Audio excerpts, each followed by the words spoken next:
May I have your attention, please?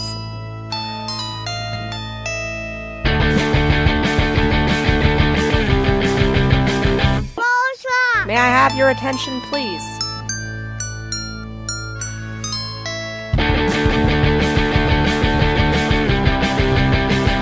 Broadcast! Will the real Weird Sisters please stand up? We're gonna have a problem here. We're the Weird Sisters, we're the real Weird Sisters. All you other Weird Sisters are fine, but not the victors. Will the real Weird Sisters please stand up? Please stand up. Please stand up.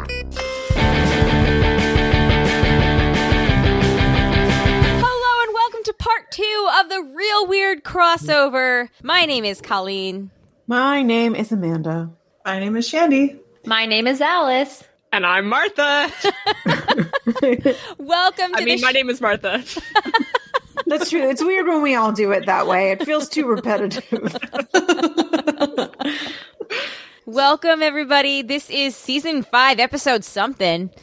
We're flying by the seat of our pants here. We don't know what episode Amanda's going to have her baby a week ago for. It's true. We literally don't know what day it is right now. Yeah. I mean, this could be episode 40, 41, 42. Yep. I don't think it's going to be 43. I'm sorry 69. If it is, Amanda. Yeah. You know, the only thing we know for certain is that I definitely won't know what day it is by the time this episode comes out. There'll be no way I'll know what day it is. This is true. You will be knee deep in poop and spit and throw up right now. I will have no idea what's going on. That there's probably a world outside my apartment, but I won't know of it. Yeah. I'm going to believe you've already been peed on at this point. Yeah. You're making motherhood sound enticing. Yeah, this is the joy.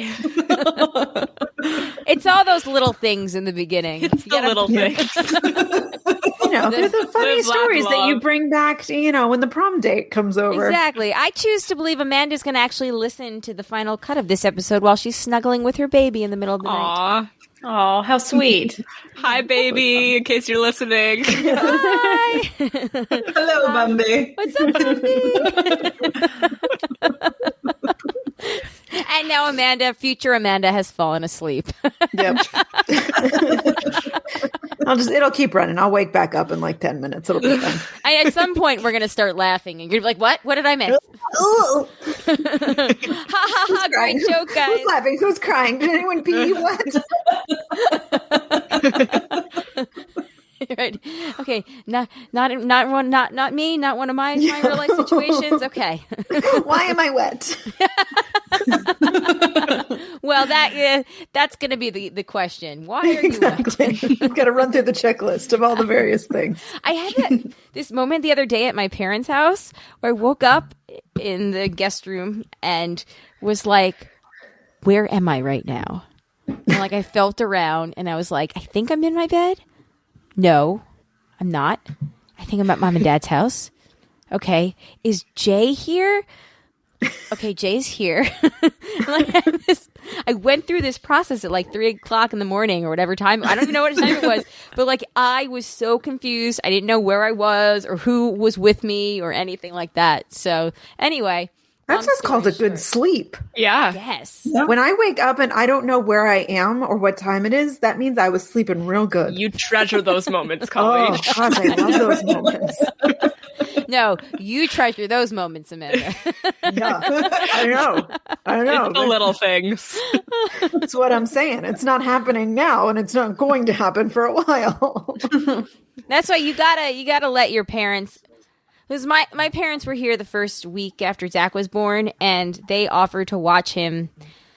Oh, maybe he was 4 or 5 days old for just a couple of hours, so I could take a nap. And I was so hyped up and so I don't want to miss anything. I don't want to relinquish control that I didn't take that nap, and Damn. I regret that. To this day, that is one of the things. I regret not taking that nap. You mean why couldn't I just close my eyes for 2 hours? It wasn't anything was going to happen. If he was hungry or something, they would have brought him up to me. And then I went downstairs and they were watching Megyn Kelly because she was still on Fox News at the time with him. And then I was like, oh, maybe it's a good thing that I got up. This is why I didn't take the nap. If you had a time machine, you would go back to that day and I would take that nap. Yeah. I mean, none the wiser about all the Megyn Kelly in my house. You take the nap, but you would also like unsubscribe to cable before. Yes. Right. I just unplug the TV. We Right. were. Oh, the TV's not working. It's broken. Hey. It's broken. We didn't have cable at the time. We had the Apple TV, and I think they just logged in through that. But I think I would have just deleted the app. There you go. Nice. There you go. Yeah. Perfect. Yeah, but I think it was on there as a courtesy at the time. I was like, well, you're going to help us out here. It's very nice of you. Yeah, I know. Right? It's very big of you. It was a simpler time. Yeah. 2021 me would be like, nope. And you know something? I don't think it's on either of my Apple TVs anyway right now. Good for you. You want to watch that shit at my house? You bring your laptop. Anyway. Anyway, Amanda, take the nap. That's all I'm saying. When they say, well, watch your baby for an hour, take your nap, I regret it. Anyway, all right. So. A life full of regret. It's, life is really about the naps you didn't take. I know. Yes. So the unfulfilled so potential. Yeah, right. I think that's a Dumbledore quote, actually. Yeah, you'll never forget the naps you took, but any nap you didn't take. Wow. It's just got really deep. Oh, my goodness. So anyway, housekeeping notes on the subject of Amanda's motherhood. There will be no new episode next week as you're hearing this, but stay tuned for announcements for whenever we do come back. We might be just doing that brunch still for Amanda's sake. Yeah, I'd be into that. Yeah. Champagne brunch, everybody.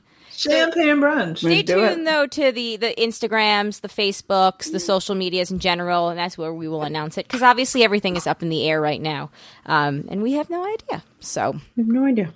Yeah. All right. So, ladies, do we want to just pick up where we left off, which was a little bit of feedback, or why don't we do the show a little bit out of order? We'll start with the feedback this time.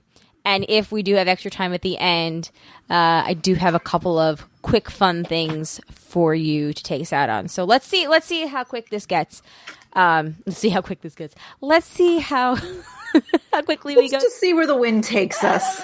Let's see if there's time to bake a quick bread. Or maybe we'll be baking.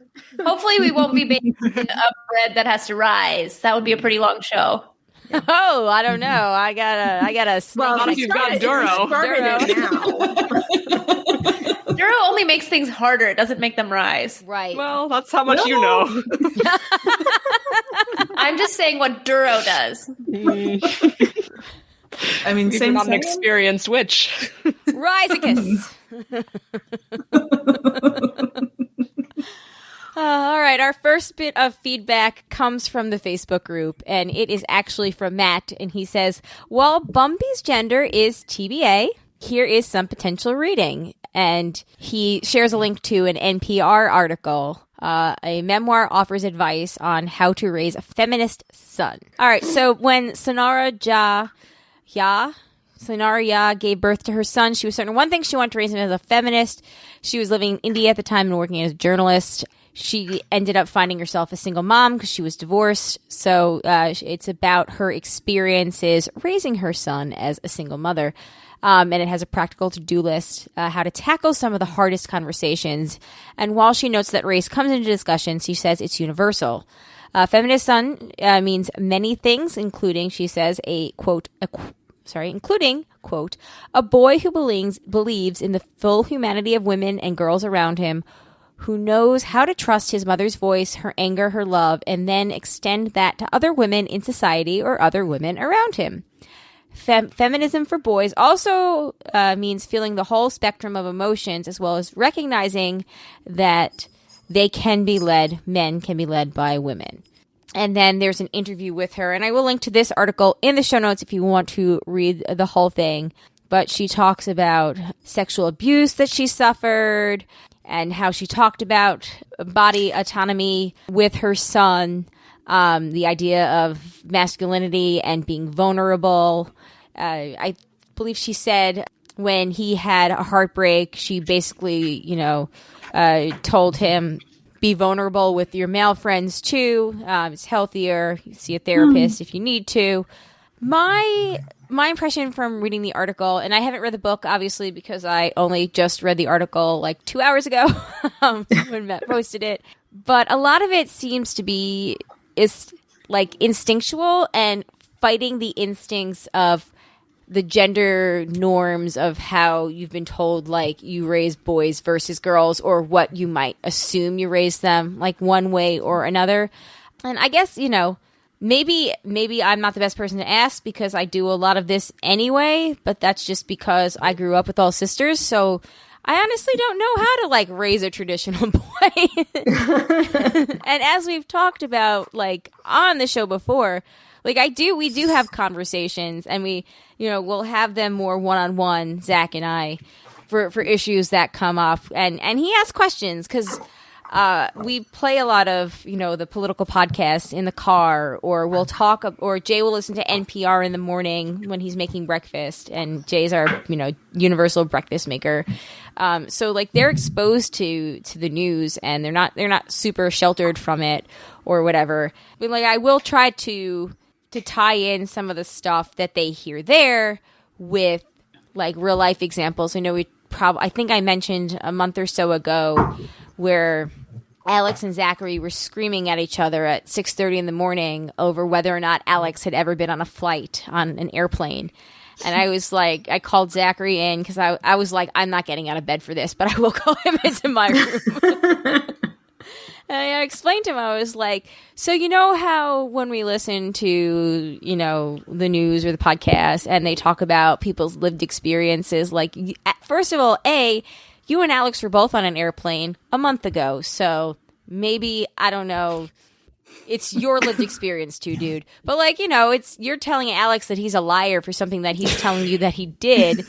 That you sounds like an older sibling, right?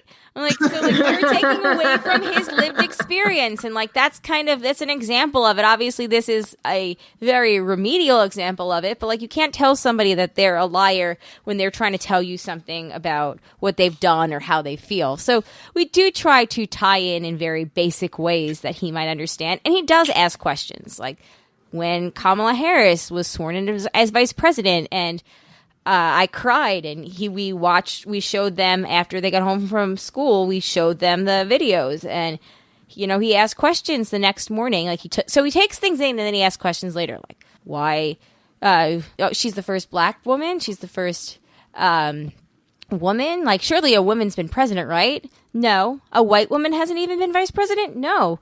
And we had to, like, go through all of that and explain why that was actually, you know, made it so, I don't know, made it even more poignant and important. And I don't know, I guess if he cries, sometimes we're like, dude, it's a splinter, stop crying, we're just gonna take it out. Other times if something upsets him with, like, a friend, then we'll go through it, we'll talk it through. And I'm sorry, this was a very long answer to well, you're the expert here. It's true. Yeah. You're the only one with any real life experience here at this point. Martha and I both have sons as well. And they are Amanda, cats, you too. however. So. That's true. Yeah. But it's different. I do my best to raise my cat as a feminist cat, but I do think Colleen's experience is a little bit more relevant. Yeah. No, I have failed with my cat. My cat is not a feminist at all. So hopefully the human, I'll do better. No, but Colleen, this is really interesting to hear from your perspective. I mean that. We do our best to try to relate real life things that they experience, even if it's not a perfect correlation.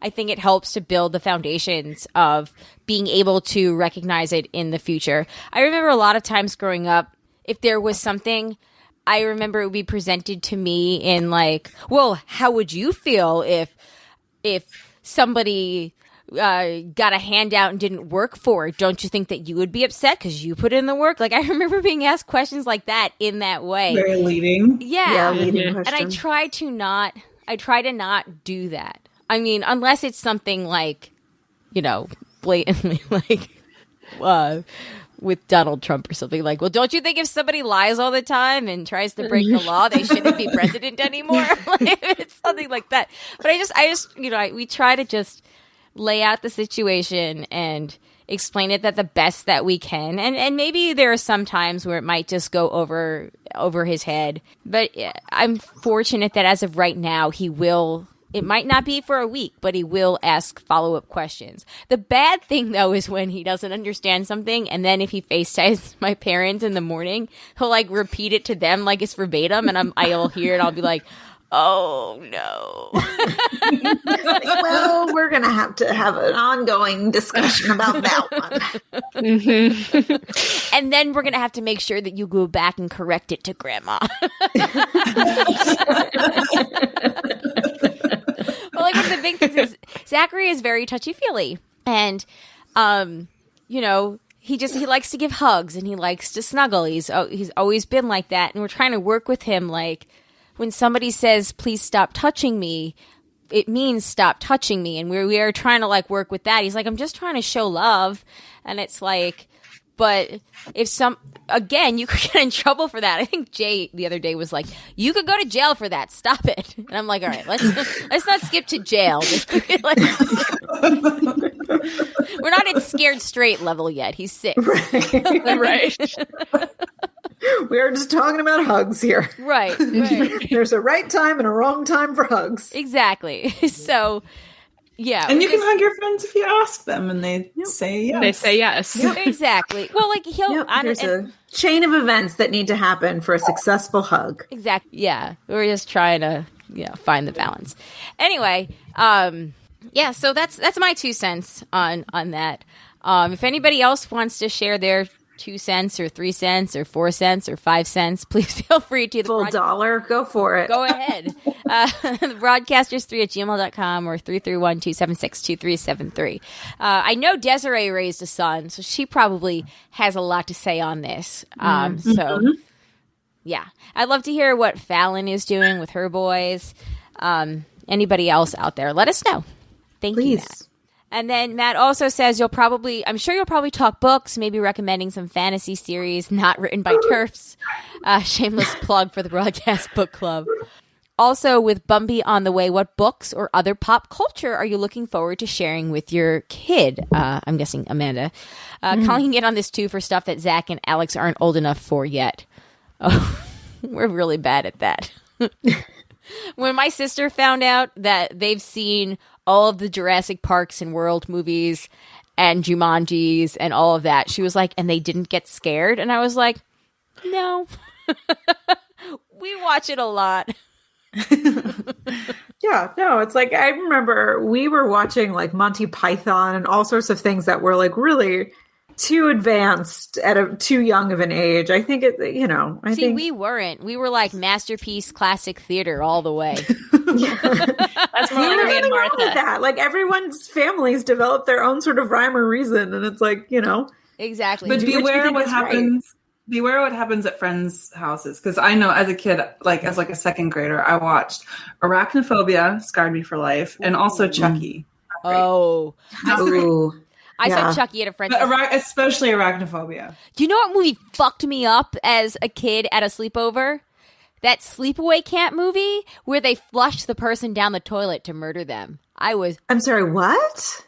That parody? Is that real? At least that actually, I don't think that could physically happen. Yeah, right? But you know something? When you're in 3rd grade, you don't.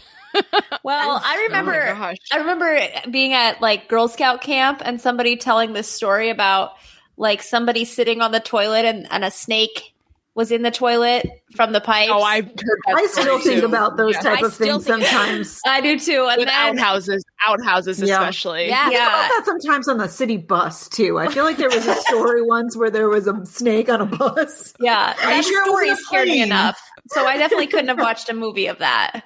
Yeah. I feel like that. Yeah, I've like snake eggs or something on public transportation. Yeah, there was like a boa constrictor on like a New York City bus once. Are you sure you don't mean snakes on a plane, Amanda? I know you would think. Oddly enough, don't have that fear on planes. It's really just the bus. That very, very random, but it reminds me of our dad's favorite meme. Alice's and my dad's favorite meme he's ever seen, exactly. which was a picture of snakes on a plane, but it had a bunch of different pictures of Alan Rickman instead of the snakes. It was literally just a picture of inside of a plane. And it said Snapes on a plane. Our dad thought that was hilarious. That is really. He shared it on Facebook. And was like, Who would want that? Well, but he had no idea that it was referencing snakes on a plane. He'd never heard of that. He was like, "Oh, I just wouldn't want to get on a plane with a bunch of snakes on it."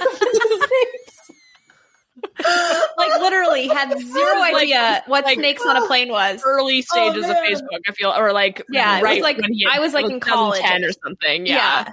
I felt so connected to him for a moment, and then when he had never heard of the movie before, he was just like, "Oh, that was a scary thought." Get onto a plane and see a bunch of snakes. I kind of want to rewatch that movie now. I saw that movie with Joe Matero, Amanda.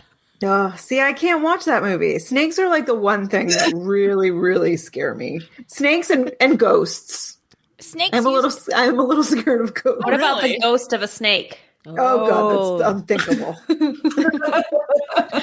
A ghost of a snake in a toilet. Oh my God. No, not that I'm sleeping that well these days anyways, but now I'm really not sleeping. So you know how many times I get up to go to the bathroom in the middle of the night?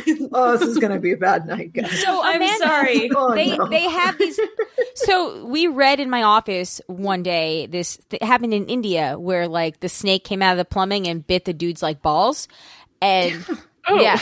So but that's the thing that can like really actual happen. true story. No, it was an actual true story. So my coworker had always been terrified of that happening to her in the middle of the night. So for her birthday one year, we actually bought her the lights that you put on the inside of your toilet that lighted up. So if you have to go to the bathroom in the middle of the night, thoughtful. you can see. Yeah, you can make sure there are no snakes. For me, it's really it's more the spiders and like the spiders coming Agreed. out of the shower head. I agree, Shandy. They much serve more. a valuable and important function. They do, but I mean, arachnophobia, man, that movie is just terrifying. Also, in my basement in high school, there were brown recluse spiders. Oh, and my room was in the basement, and that was not great. Okay, yeah. Oh, okay. no. Valid. Yeah. Oh, Yeah, we don't have creepy giant spiders in suburban but Connecticut. Shandy, they serve a purpose, Shandy.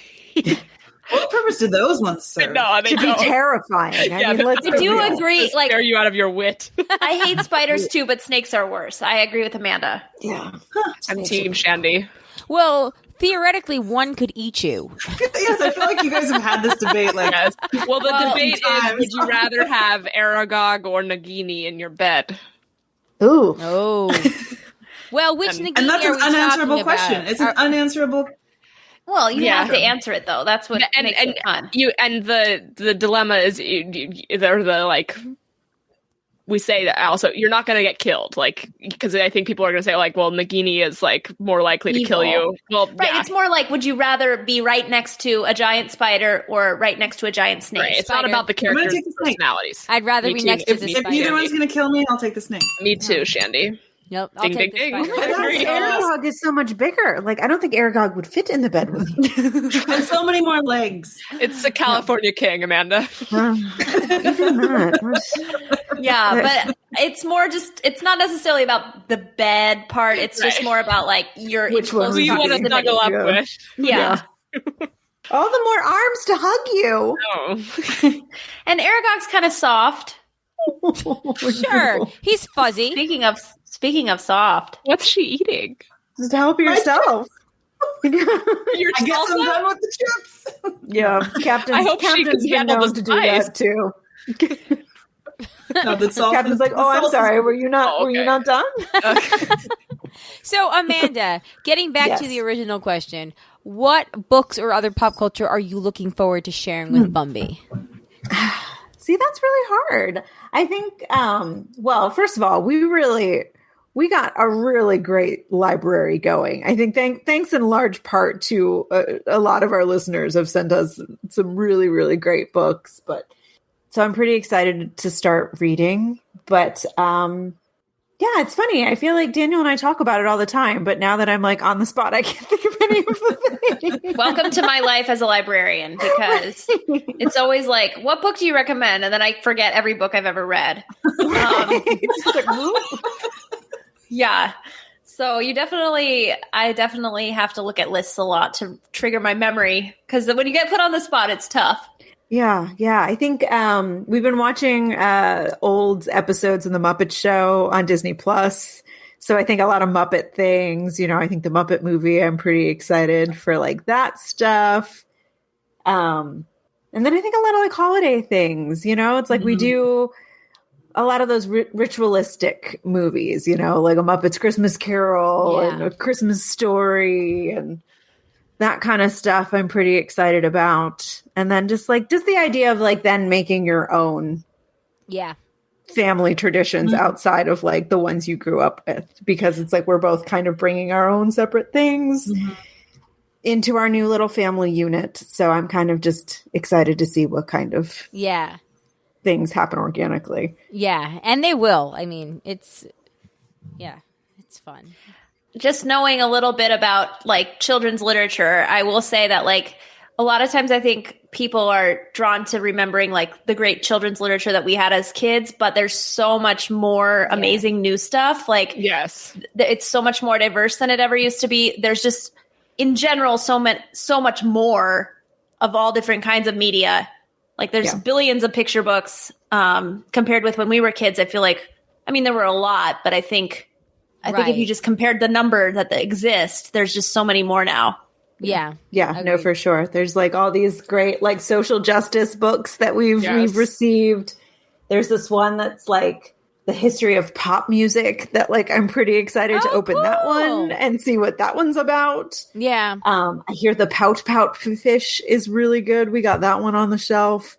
We got the Don't Let the Pigeons Drive the Bus. All the Mo Williams books are so great. Yeah, I'm excited about that one.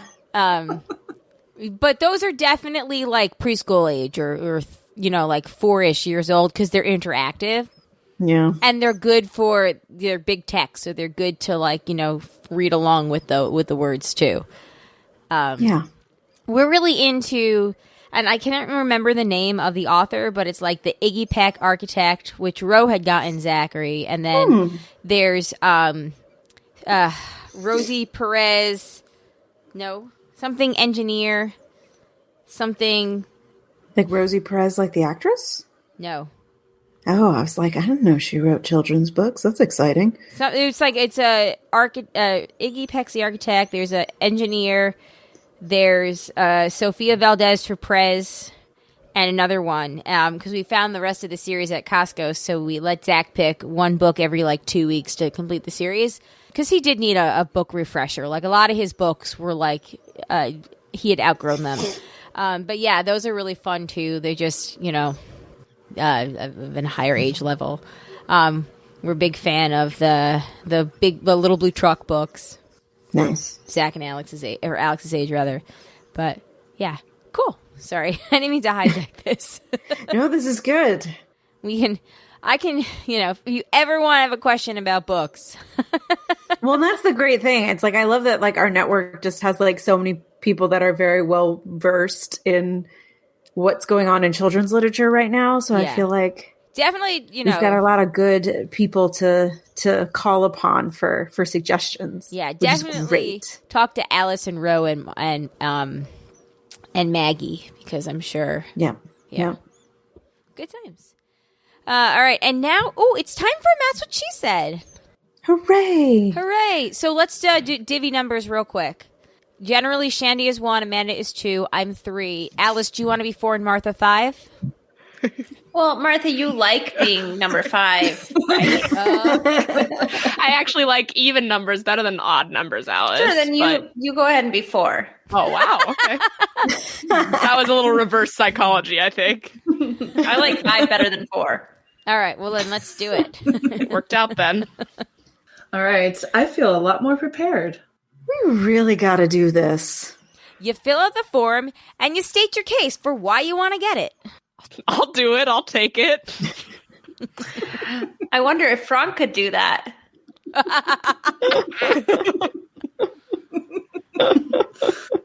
The answer is yes.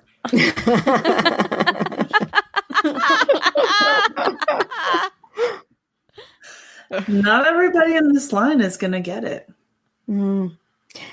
Everyone needs to get this at some point. It came with extra filling. Ooh. Both of you virtually first. I'm so glad that you pushed John to take them off the internet. I still am. We were talking about the old Tribe episodes where I was very glad that Shandy, pushed John to take them down because right there it is. Yeah, full of fun, but also full of problematic. Yeah. We would try to get 3 people together. Well, try to respect your time. Start at 9 and end at a reasonable time so we can all go to bed early. I've heard that one before. We all have. like 2 hours ago, yeah. Right. I missed my goal by 6 minutes. I only put this poll out an hour ago, so at least people responded. Sure. We're hoping to get a big crowd next week. There were a couple of times we were like, should I wait? And we were like, nah, just go for it. Patrons, that's just for you. Thank you, Matt. We appreciate it. And I'm glad that we were able to do it with Martha and Alice. Thank you, guys. All right. Some of those were a stretch. I know. Some of them. Oh, that's for next week's. I was just going to say, yeah. Yeah. Okay, I was going to make a Duro joke, but I didn't have it in time, so let's just move on.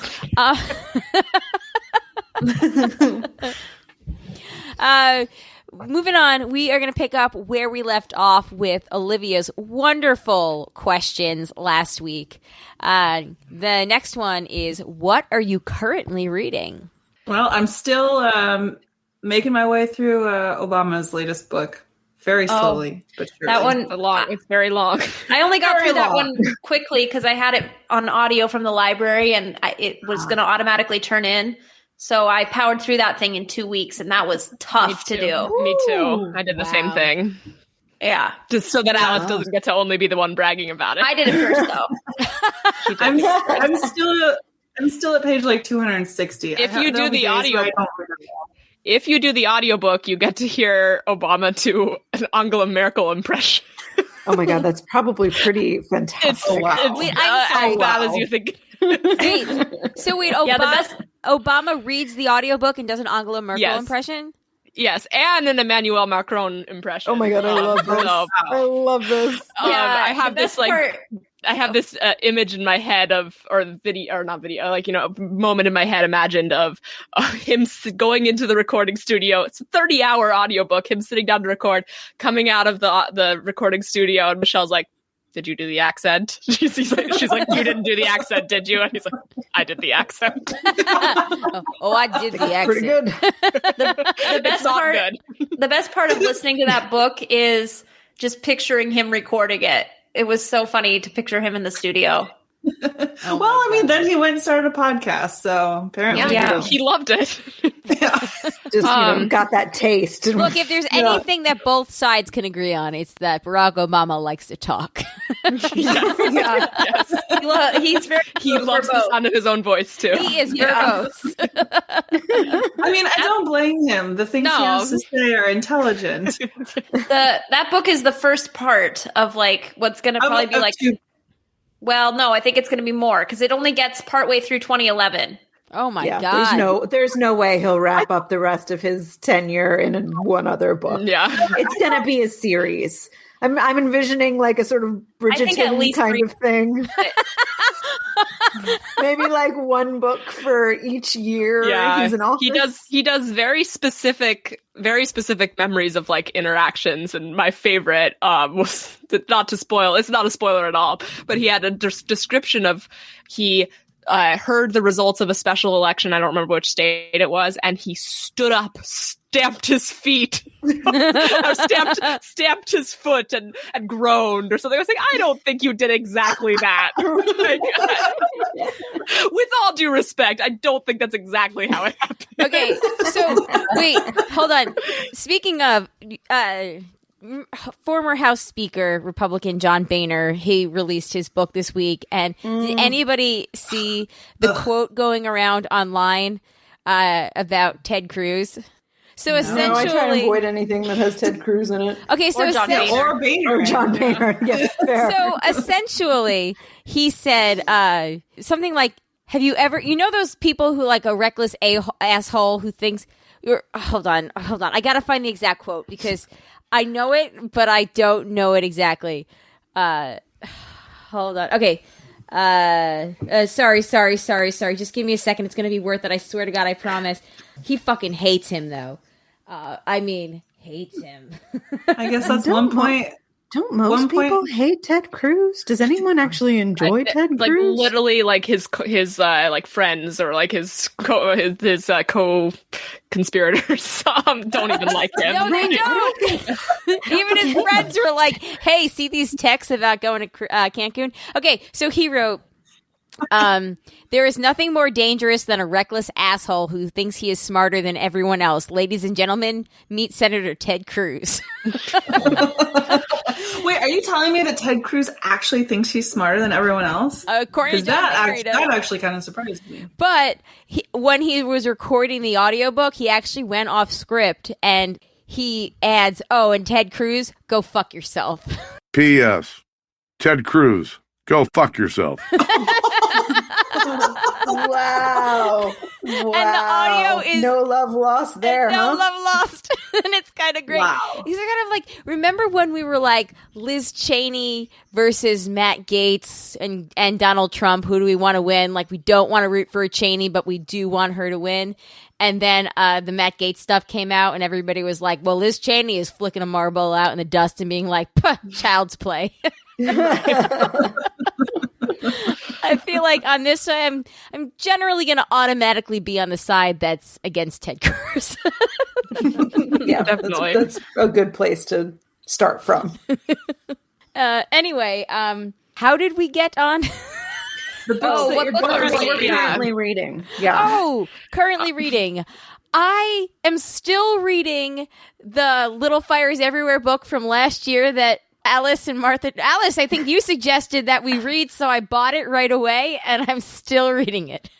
Oh my gosh, I'm sorry I led you into that pit. No, are you enjoying it, or are you just busy, or are you not really enjoying it? I'm not a good reader anymore. I've actually been doing like geocache puzzles on my downtime and Sudoku and whatnot. So like I would love to. I just need to do it. Like I need to. You know what I need to do? What always got me in a reading mode would be a long plane flight where I would read on the plane and then I would be like get into it and I read a couple of books. But I haven't done that in a year. So I get that.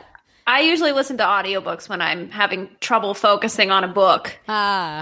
Yeah, because that actually makes me like, it just moves you forward, Yeah, that's a good point. Yeah. Although, but then it's like I need the visual too. Interesting. Yeah. Some books are easier to do that with than others. Yeah. The young dyslexic kid in me used to get the audio book and the physical book and do both together. That can be a really good way to experience a book, to have both. I did that with the new Jim Crow, and that was like very that's really smart. helped me understand that. Yeah. No, but Alice and I are both big proponents of audiobooks. The audiobook I'm listening to right now, I think I'll be finished by the time this come out, is the book Being Mortal, which is a nonfiction book, Medicine and What Matters in the End. It's by Atul Gawande.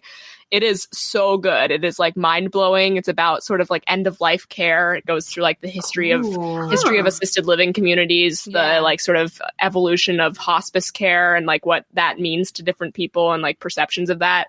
It is so good. And he's a surgeon who kind of talks about how when he was in medical school, like never like taking care of people at the end of their life was never really talked about. It was basically just like, how do we continue to keep people alive when, all humans die? Like that's part of life. So it's just, it's such a good book. I can't recommend it highly enough. Wow. Nice. What got you interested in that book in the first place? Well, my college roommate, she was pre-med at the time. She's going to be going to med school in the next couple of years. So she read it in college and like loved it. She volunteered at a hospice facility, and she read it, and I was like, I'm not interested in that. That sounds like too dry and like sounds like a medical journal. Yeah. And then Alice's my grandfather passed away a little while ago, and I saw that book was available on our audiobooks app that we use, and I was like, that kind of seems like something interesting to read right now. And I just started reading it, and I listened to it almost all of it in one sitting. I have just a little bit left now, and it's so he's such a profound writer, and he's just so thoughtful and personable in the way he writes. So it's really making a big impact on me. Like, I really love this book. Oh wow. If you want, I'm sold. I want to read it now. Yeah, no, it's so good. It was sort of a bestseller, it was a bestseller like maybe 6 years ago or so. 2014 is when it was published. If you want to send me the link, I can put it in the show notes for anybody else that wants to check it out. Definitely, I think it's written in a way, I haven't read it, but just from what I've heard about it, like it kind of appeals to people who aren't necessarily like in the medical field. Not at all. It's kind of written for a pretty general audience. Yeah. It's not that long either. I mean, the audiobook I think is like 9 hours, so that's about an average like 300, 400 page book, I think. Cool. I had that, you guys recommended this book, Simply Devious? Truly Devious. Truly Devious, sorry. And I got that from Jessica as a patron Secret Santa gift. And nice. I need now to read it. It looks that like one is a pretty easy read. So that's another trick I have if I'm not in a reading mode is just pick up something that you actually are really psyched to read. That's like a page turner. Yeah. And then that'll get you into it. Yeah. So that one might be a good one for that just because it's a YA. So it's pretty I love dense. YA books. I'm not going to lie. Yeah. Well, what I'm reading right now is this mystery called A Good Idea. And it's a YA book. And I like it so far. But I'm only maybe like 60 pages in or so. Cool. So that's my answer to Olivia's question. Nice. Back to that. Yeah. Okay. Let's I'm still making my way through Jane Eyre. I'm in the last 50 pages. Nice. Oh, nice. That's a book I've never finished because I've started it 5 times. Yeah, it is same. I never really read it, and I picked it up at a book swap years ago, and I'm sort of like, well, I've been reading a lot of parenting books and pregnancy books, and it's sometimes you're I just need to read a story to break it all up. And it was well, I'm definitely not going to have the brain capacity to handle this book post baby, so I'm going to do it now. So I'm it's good. Trying to get through it so that because I know if I don't finish it in the next week, I'm not going to. So. Okay, next question. What is something you have done this year to become more environmentally conscious? So living in Montana, we don't have citywide curbside recycling. Really? And we've always recycled, but we have to, take it in to whatever drop bins they have wherever. But we got curbside recycling through a private company. So that makes our recycling better. We were good. We always did recycle stuff, but they recycle more stuff than the drop boxes took. And it just keeps us a lot more on top of it. So that's been probably my biggest change. That's Gotcha. awesome. Nice. That's good. Yeah. Sad to hear that Montana doesn't have any curbside recycling from the cities. I know. That was always so frustrating. And every time I go back now, because it's just so normal here. Although honestly, most of what we put in the recycle bin probably doesn't actually get recycled anyway, if we're being real. Yeah. Yeah, exactly. But at least we have the bins. And so it's sort of jarring now to go back. And you're like, where do I put the glass? Oh, right. In the trash. We had a list of things to do in 2020, and we actually checked most of them off. There were only a couple that we didn't do. So we were doing water bottles from Costco. So we're on well water. So it was too much money it was tens of thousands of dollars to put a filtration system in the whole house to make the well water drinkable. It's okay to rinse your mouth out when you're brushing your teeth or whatever, but that's about it. So, we wanted to eliminate the water bottles that we were using. I wanted to eliminate my K-cup use because I have a Keurig. And there were a couple of other things. We wanted to, what's it called? Compost. And a couple other things. Yep. Big fan of composting. So we ended up we do Crystal Springs water that we have delivered. So we do the jugs every 2 weeks. And that has served as our, tap water. We only use the waters if the kids are going somewhere, like if they had soccer shots and they needed something quick fix. We use that or if we're doing a long car trip, not that we've done a long car trip very often in 2020, but so we eliminated a lot of our water bottle use. I switched over to the reusable little cups that you put the ground coffee into for the K-cups. I forget the other things that we wanted to do. We did them. I can't remember, of course, now. And then the only thing that we haven't done is with the composting. Jay found a service, and I just never ended up completely following through on it. And I do need to do that, especially because, we've eaten so much more at home, so we have so much more waste and whatnot. So that would be the one thing on the 2021 list that we need to keep up with. But we have been trying to make less of a footprint. We go on Marketplace first before we want to buy something to see if there's anything there, et cetera, et cetera. Yeah. That's the thing with composting. It is, we're sort of lucky in the fact that New York City has a very robust farmers market system where they'll take it for you. Yeah. But it otherwise composting can be a real investment and can be tricky to get started when you don't have those, that availability. Yeah. I've been using a lot of reusable bags too, the little the silicone sandwich bags. I use those. I did the beeswax. The beeswax wraps. Yeah. Those are awesome. Those are pretty great. I used them a little too much. They didn't last as long as I was hoping they would. Sad. But I maybe it might have been the brand. I think I might have to try a different brand. They are kind of expensive, but they pay. There's that too. And we bought produce my roommate has some, so I haven't bought my own. Yeah. So, and produce bags was a big one for us because that was a big plastic that we were doing because it's when we go grocery shopping, that's primarily what we're buying is produce, and that was the one. Those bags. Yeah, so it's and that was a great investment. It's I bought a whole huge set on Amazon, and we throw them in the wash. Sad about that, yeah. So wait, what is it called? That was the best thing. And they're just they're reusable produce bags. They're just little mesh white bags. I have a couple of different sizes, and we just throw them in with our shopping bags when we go grocery shopping. Oh, I didn't know those existed. That's awesome. They're really nice. I got them the first time because my mom always makes us our Christmas presents and does a set for all of the kids, all 6 of us and our spouses. And one year it was a grocery bag, and within it she had made 3 of those. Oh, that's great.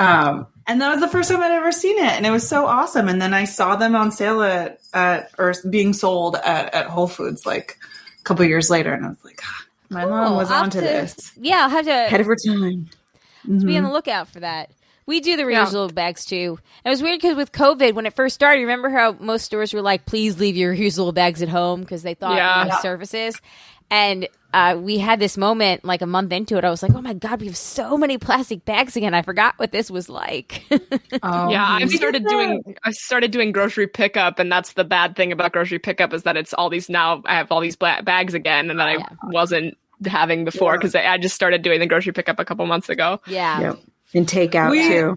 It's takeout. Yeah, I know. I've been worse about our plastic waste just because of the COVID concerns, and then also all the takeout. And I feel every time what I want to figure out is a good place to donate plastic utensils that come in a little packet with a napkin and a salt and pepper. I don't need a single one of those ever. And I click the little thing. Yeah, don't give them to me, and they give them to anyone. Exactly. And I'm super frustrated. We have a huge drawer filled with them, and I'm never in a million years are we going to use all of these. I never use these ever. Yeah. So I need to figure out somewhere that would take them. I don't. Sometime when you have a birthday party that you do in a park. Yeah. Bring all of those.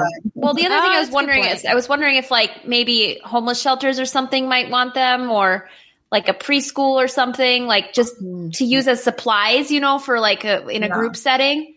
But I don't know. Yeah. Just to answer Olivia's question for me, one thing I'm pretty proud of myself for over a year now, I have not eaten beef at all. So I've completely cut beef out of my diet, which has been a lot easier for me, I think, than it is for some, because I was not a big beef eater before. But I was vegetarian for a little while, and I kind of feel like I could eventually go back to that, but I don't eat beef at all, and that's like my one thing that I'm very strict about. So that's my like environmental conscious change for the year, I guess. Right. That's really great. We've definitely reduced beef primarily, like first for health reasons, and then like with the side benefit of like environmental reasons. We haven't like 100% cut it out, but I certainly wouldn't be opposed. And even like other meats, like we're trying to be more mindful of portions, and like you don't always need to eat meat. Right. I mean, you never need to eat meat, but like you can do a meal without a whole meal without meat. Like we've done meatless. Yeah, I probably do like chicken or fish like 2 nights a week, if that, and then pretty much not meat the rest of the night. We do a lot of chicken. 2 years ago, 3 years ago, maybe it was 3 years ago, Jay's New Year's resolution was to eat less red meat because he realized he was eating so much of it, and we just changed our lifestyle, and we eat a lot more chicken, and we eat salmon, but we do red meat every so often, but it wrecks Jay's stomach, so we don't do it as much. Right. Once you've stopped eating it, it's like hard to go back. We found that they have the Impossible patties and the Beyond Beef patties. I think those are good. Yeah, at Wegmans. So we've actually, within the last few weeks, started kind of just making Impossible burgers once a week, just to change it up a little bit. I think they're really good. That legume life. Yeah. So, okay. Nice. This isn't actually like something really for the planet, but our neighbors have chickens. And so we always, first of all, like even when we got a shit ton of extra bags during like the beginning days of COVID, we always get paper. So at least like, it's not plastic. I love them for cat litter, honestly. Yeah, that's what I use them for too. Yeah. But then we also use them like when Frank, because let's be real, it's mostly him, cooks like all of the stuff from the vegetables and like all of the peelings and stuff. He'll put even for like a couple of days in a bag, and then we take it to the chickens, and it's kind of composting in a way. Oh, that's great. That's essentially the idea of composting. It's giving something a second life. Yeah. I would love to be in a position to have chickens. I have friends that also they have like a chicken coop. Dude. They have a great chicken coop. It's right next door, and like 6 chickens. And they actually, this is the family with the girl who watches our cats, or has the last couple of times that we've been out of town. She made us a little card and like brought us a little basket of eggs for Easter. Nice. There's nothing so good as like fresh. Yeah, fresh eggs, and you keep them on you don't have to refrigerate them. You keep them in a bowl. Yep. On your countertop. Right. It's amazing. Yeah. It's awesome. All right, moving on to the next question. Have you watched Warren Stories on Netflix? I have never even heard of it until right now. I have. Same.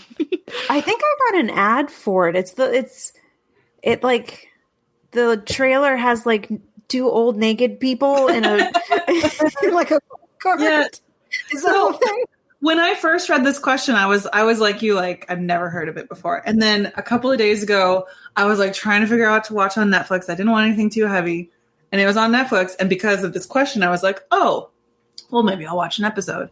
And it's a series about clothes, and so there's all these different things about clothes. So yes, the first episode has people who don't really wear clothes, and so there's like nudists, but then there are also like other stories with clothes. So it's all stories about clothes and how they make you feel and your associations with them. And, anyway, I've watched just the 1 episode, so that's all I know. But Interesting. Haven't even heard of it. So I will check it out. This sounds interesting.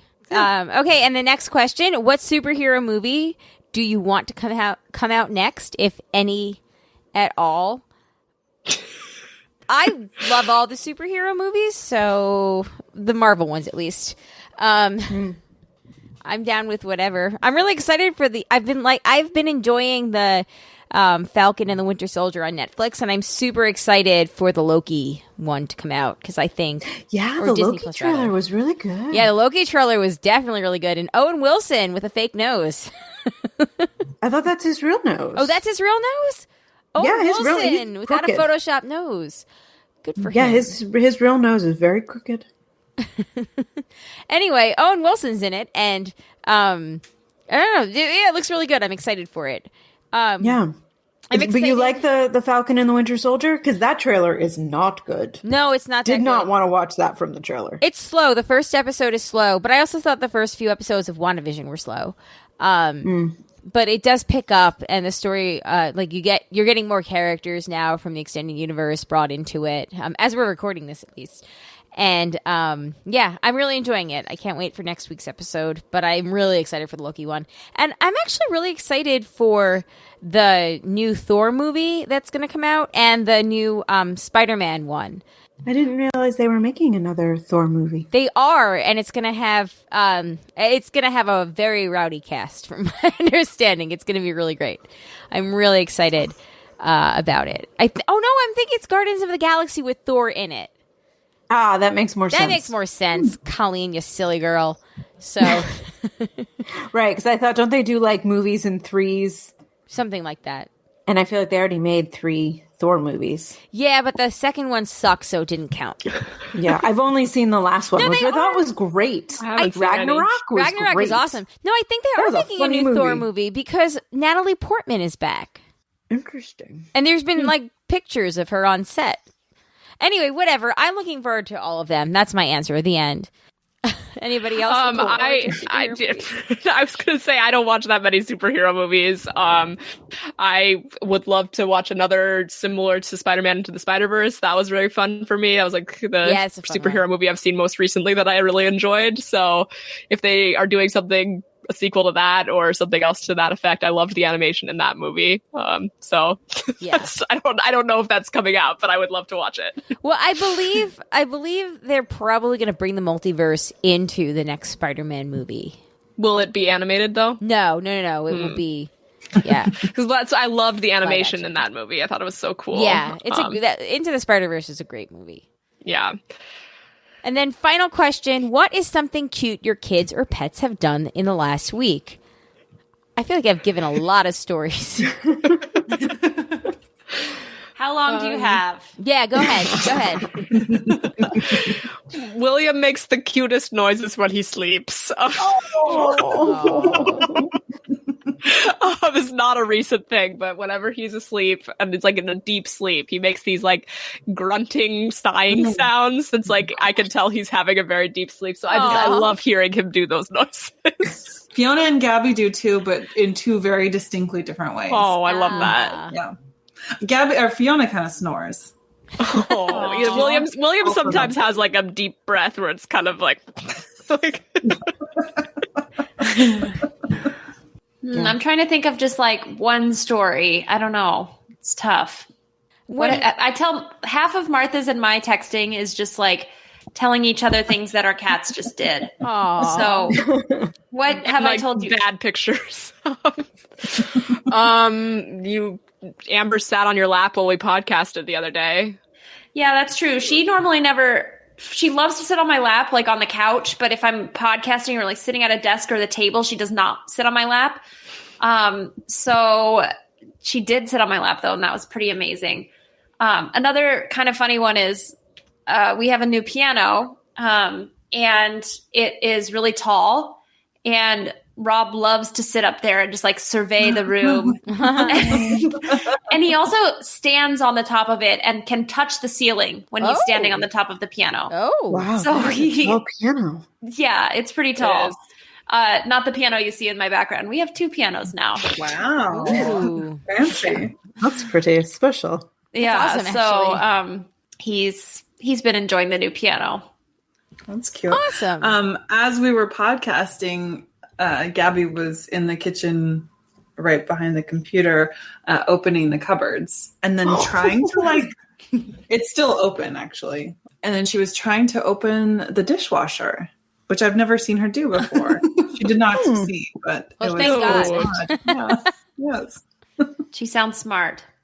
She is smart. We've had like these moments with her where it's like, is she really smart or is she really dumb? And it kind of why not both?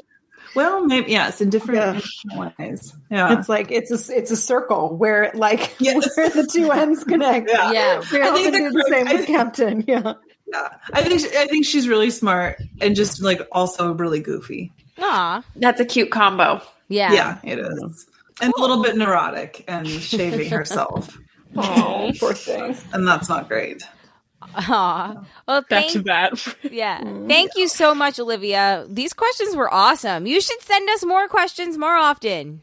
Yes, please. I'm not saying that you're coming for JP's crown with the questions game, but that's true. JP has not sent us any questions in a long time. You're right. And this was a series of 10 all at once. Like, just saying. Mm-hmm. And girl, come get your crown. Yeah, come get your crown. I pressured her. I was like, Olivia, we need you. We need listener feedback. She's like, okay, I'll send something. And she did great. Thank you. And she really came through. You came through. Thank you, Olivia. Thank you, Olivia. The MVP. And then the next set of questions come from the Real Weird Sisters Facebook group. The first one is from Carly. What are your astrology signs and do you identify with them? How do they compare to your Hogwarts houses? This is fun. Oh. I'm a Gemini. I don't necessarily relate to it super strongly. I don't know that much about astrology. My students say that sometimes my Gemini does come out when I'm manipulative to them, apparently. Like when I'm like, oh, you didn't miss me over the break, like that kind of thing, like that kind of joke. They're like, oh, the Gemini popped out, but I don't know. I don't think that that's necessarily super Gryffindor, but yeah, I'm not an expert in astrology the way some people are. Yeah. Oh no, yeah. I'm a Taurus, and I also don't know that much about it, but I think kind of like from my understanding of Taurus, it's kind of like would be more of like a Gryffindor house. Do people know anything about Taurus on here? No. It's kind of like you're supposedly really stubborn, kind of like, I don't know. Yeah, but you're also like very kind-hearted and generous. That makes sense. Like Tauruses are actually pretty balanced. I think that like they're stubborn, but then they also have they're also they have more positive than not. I believe. Okay. Well, that's good to know.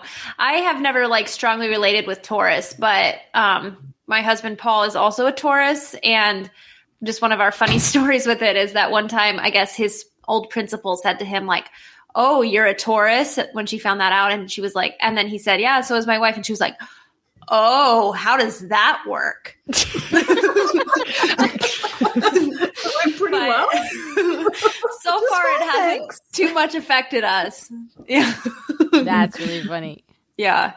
I don't know anything about astrology either, but I'm a Pisces, and I mean that's the only sign that I know anything about. And I would say, even though I'm not like an astrology buff or have never really been like super into it, like a lot of people are, I still like very much identify with Pisces because, and I Googled like the characteristics just to make sure, but it's like, it's very much, me. I mean, artistic, I'm not really artistic, but I would like to like maybe one day be artistic.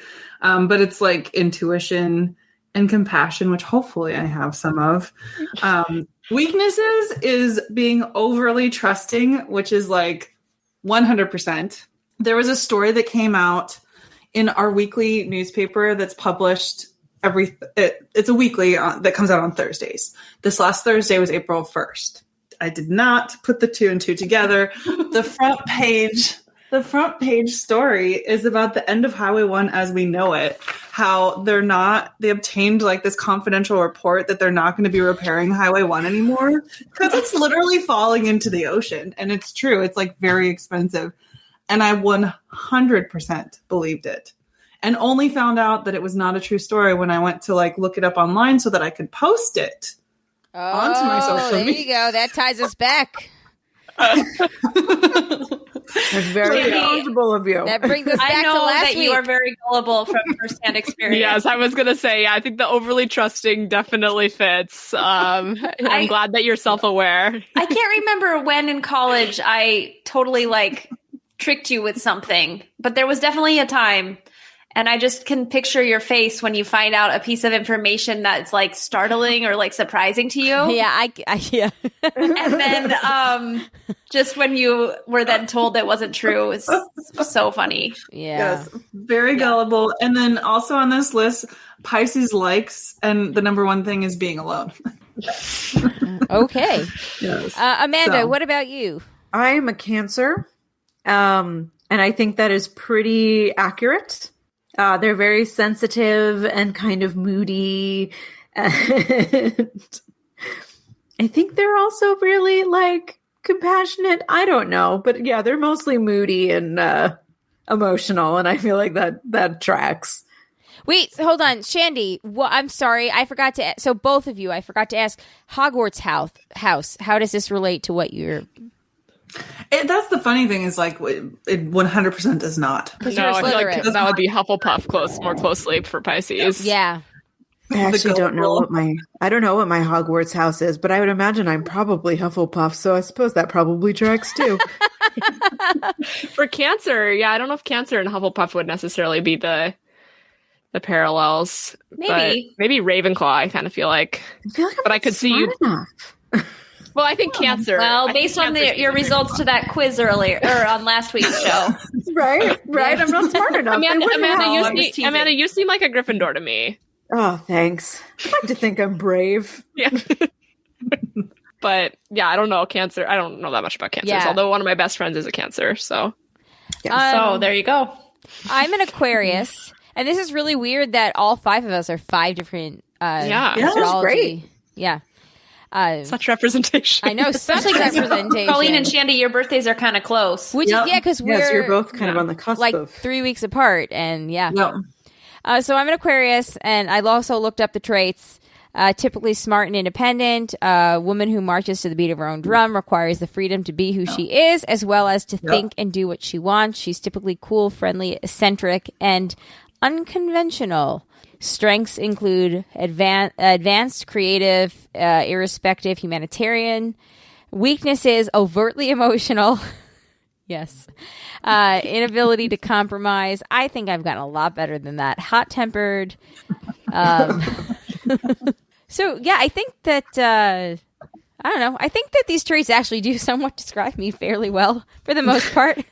And when I did the what's the website where you did your Pottermore. The Pottermore thing, I was a Gryffindor. That sounds Gryffindor. Aquarius does it sound Gryffindor? Okay, cool. So I think, yeah, that works for me. They nailed it for you, Colleen. Nailed it. The next question is from Sally. What are your favorite drinking games? I don't have that many, but the one that I feel like I've ended up playing the most is King's Cup, and that one, minus the cup part, I don't ever play with that. So if you just play with the cards and that part, then it's fun. That's probably my favorite. I think that's literally also the only real drinking game I've ever played. One that my friends and I have gotten really into playing in the last couple of years is baseball. Have any of you ever played that? Yeah, I don't really remember all the rules, but I've definitely played it before. I never am the person to like teach the game, but I love playing. It's like beer pong, except for there's more rules and there's only 3 cups. So it's like the 3 base or 4 3 or 4. It's like the bases. 4, yeah. And then you're like shooting down the table with the ball. And if you land in the first one, it's like you went to first base, the second one's second, and you're like trying to advance to the end and get like home runs, I guess.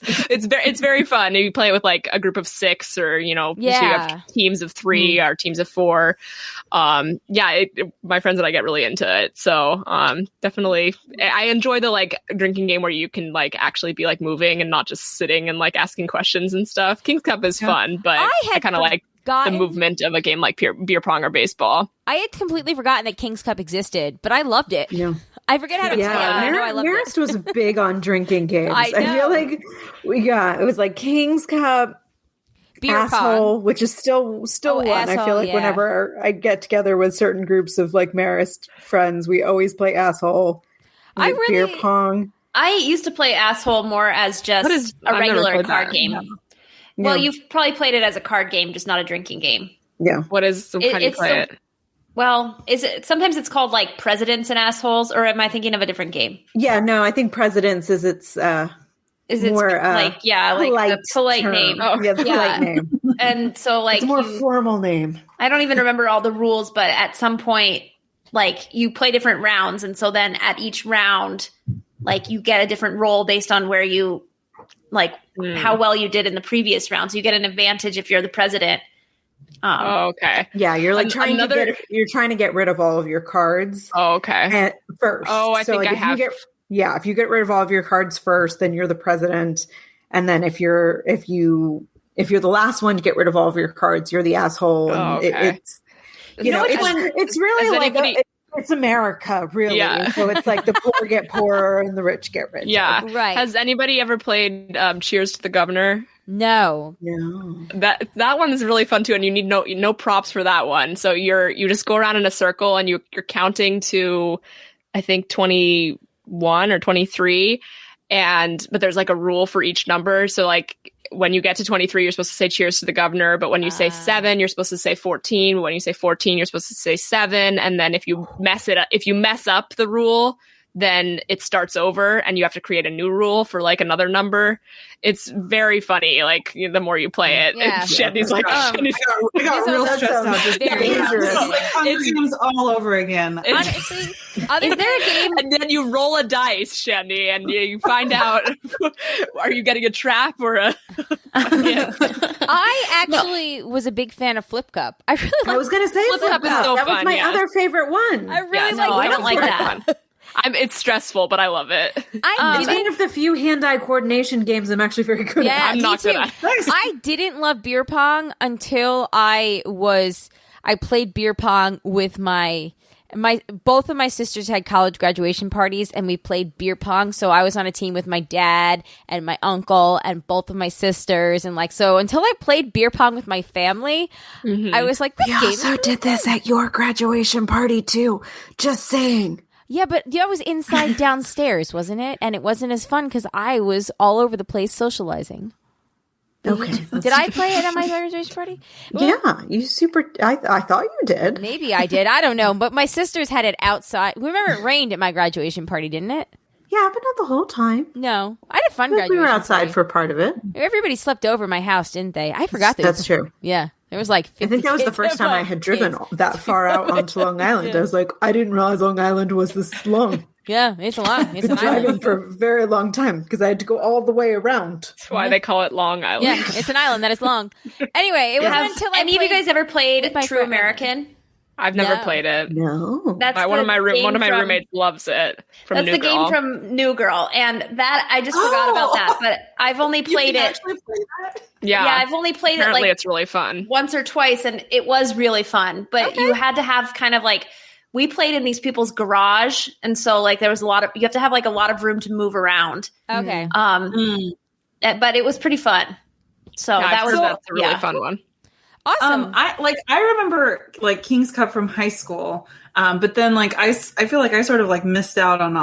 Not that I'm complaining, it's fine, but most of these references go over my head because even beer pong, I forgot about beer pong until you were talking about it, and I don't know if I've told this story on the podcast before, but I remember when I was a junior in high school, I went to my brothers who were seniors not in high school. I was a junior in college. I went to my brothers who are seniors in college to their college graduation, and we played beer pong, and I remember talking to my cousin the next day and being like, oh my god, so we played this game, it was so much fun, it was on a table, and there were these cups, and you threw this ping pong ball into the cups, and she's like, you play beer pong? I was like, oh, I literally thought that they had invented it with their game, but because I didn't go to college in the U.S., so didn't. And you're also kind of gullible. So if they told you they invented it, we just came up with it. Back to your Pisces roots. It all comes full circle. Oh, thank you so much, Sally. That was an awesome question. We're going to finish this up with an email from Andy. All right. Andy writes in, this vaccination in Andy's virginity. Hey, broads, some long-awaited good news. I got my first shot. Yay! Woo. Had you not done the virtual baby shower, I probably wouldn't have written in and made it sound like the email we've all been waiting for, only for it to turn out to be me getting the vaccine. I've promised I'd never do an April Fool's joke where I told you I had sex, but in that case, I would have been very careful with my wording to keep my promise. I'm really excited and looking forward to the not too distant future where I can hang out with friends, go to a movie, sit in a restaurant, etc. again. Of course, I'll still be careful, but it really made a huge difference in my outlook since I could get on board. It's night and day compared to a year ago, where we're overwhelmed by doom and gloom. Now I'm starting to think of the fun that we can have again this summer and beyond. And maybe I can finally get to experience something else that begins with VA.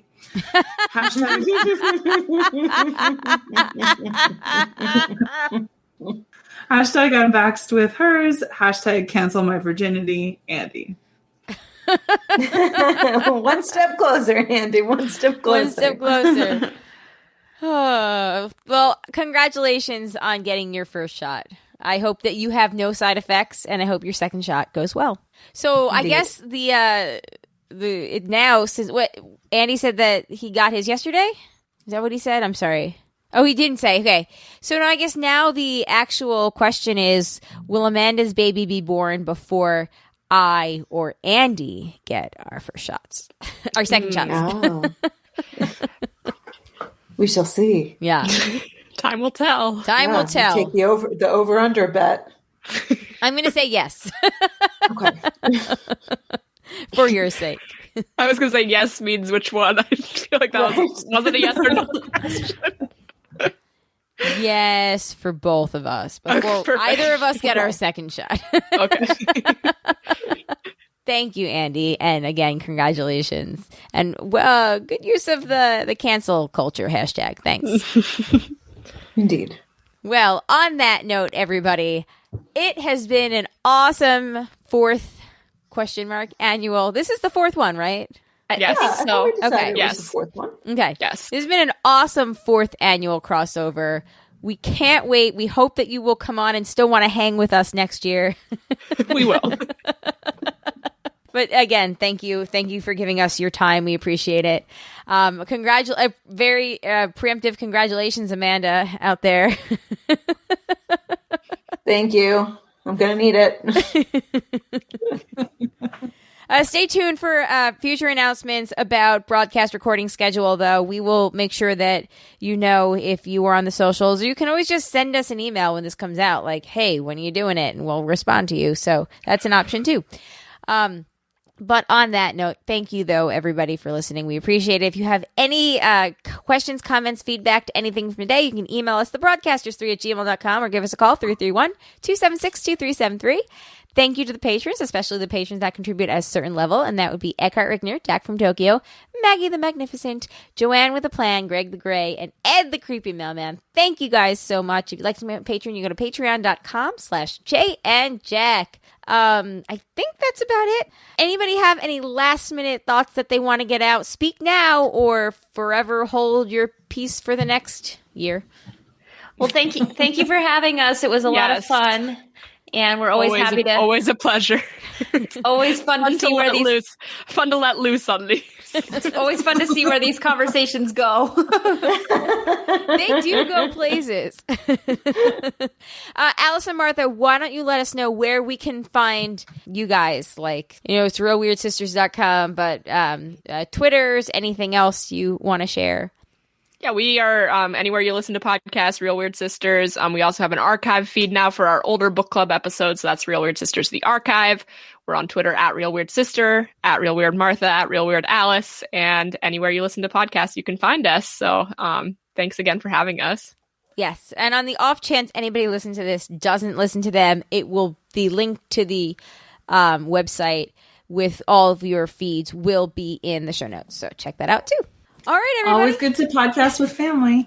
Of course. Thanks, Mom. And what people at home listening don't realize is there has been so many cats that have just wandered on screen over the last half hour.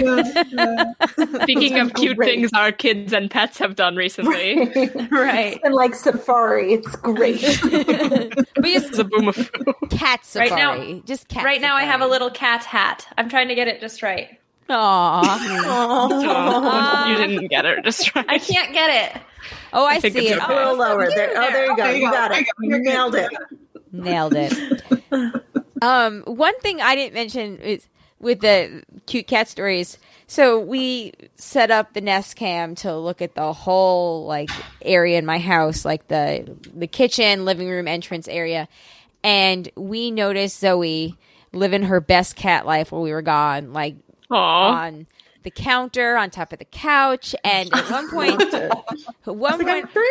yeah, pretty much. And at one point, like she was on the couch, and it looked like she was about to claw, and we hadn't been home in a day, and I was like, Zoe, get down, stop it, and you just see Cat go like this, and just like look and stare at the general direction of the camera because the Nest Cams talk to you. You can make them talk. Just stared for at least 60 seconds. She was frozen. And I didn't say a word else. I was like, I'm just going to see where this goes. It was pretty funny. Anyway, on that note, everybody, thank you for listening. We appreciate it. Thank you for all the feedback. On that note, my name is Colleen. My name is Amanda. My name is Shandy. My name is Alice. And I'm Martha.